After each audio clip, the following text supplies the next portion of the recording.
Hey everybody, it's Jake Mace, the vegan athlete, here giving you an exclusive video for my urban gardening in Arizona Facebook group. I'll also throw this up on YouTube eventually at the Vegan Athlete YouTube channel and my online gardening school at jakemace.com. And I want to talk really briefly about grapes this morning.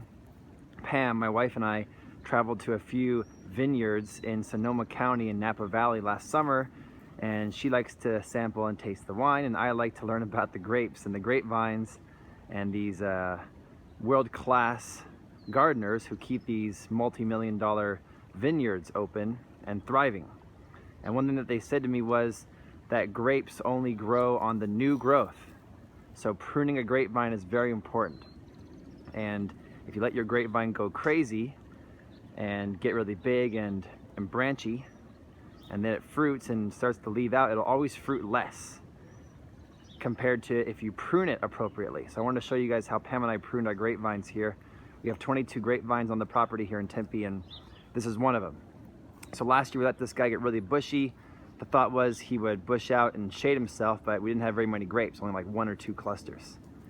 This year, he's looking much different. He's growing in the ground with wood chips all over him, mulch.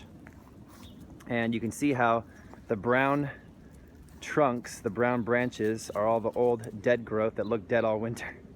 And now, like Jesus being resurrected, he's back to life. He's growing again. So all the green you see is new growth. And I want to show you guys the difference between leaves and grapes. So this of course is a grape leaf. You can eat those. They're very edible. You can use them like for dolmades or dolmas. Some herbs, spices, rice, and then the grape leaf wrapped around it. My tortoise also loves to eat these guys. And then here on the new branch, you can see how right here where my thumb is, right here, that is going to be the grapes. And so, if I can clear this up for you guys, that little cluster is going to be grapes in about a month or 2. So it will look really cute. It will kind of become a little mini, like toy looking grape cluster, and then as the temperatures get warmer and we get closer to the summer, it'll start to fill out, get bigger, look green, and then these guys are autumn royale grapes, so they'll start to get brown and look ripe and delicious for eating. And we get baker's bowls and baker's bowls and baker's bowls of grapes. So that's how we pruned it. We pruned it back completely. Every one of these branches, like this one, we cut it right here. And now all this green growth right here is coming out right at the end where the cut was. So we'll get grapes, hopefully. Grapes will be producing on every one of these branches, and here's a good example. We cut it here. If we go up the trunk right here, this is cut as well. So Pam, my wife, cut this branch right here.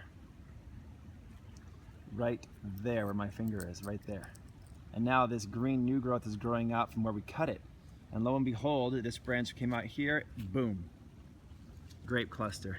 2 grape clusters right there. One grape cluster is here where my index finger is. The other one is here where my thumb is. So pretty cool how what's happening is that as the new growth is growing out of where we cut it, we're getting a lot more grape clusters this year that we didn't have before in previous years. And if I can focus, there we go, you can see it. Last year we would have just got a bunch of leaves and that's it. A beautiful grapevine but no fruit. This year, because of our pruning method, as you guys can see in here, we pruned them pretty nicely. We're getting lots more fruit so far.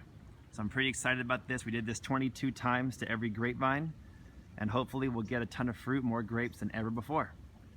Go vegan, you guys. Grow your food at home, like grapevines. They're one of the best things for the Phoenix area, plus they're more drought tolerant than a fruit tree, so they can take less water and still thrive. And you can check me out on Instagram at Jake Mace Tai Chi. Please follow me, and share this Urban Gardening in Arizona Facebook page with all your friends so we get lots of members that can talk about gardening together. Check out my YouTube channel at Vegan Athlete, and send me an email if you have any questions at the jakemace.com email system. My koi fish are trained to come to me when I come over here. They know that I have food, so whenever I walk up, they all go into food frenzy mode. All right guys, have a great week. Happy Wednesday, and I'll see you guys soon.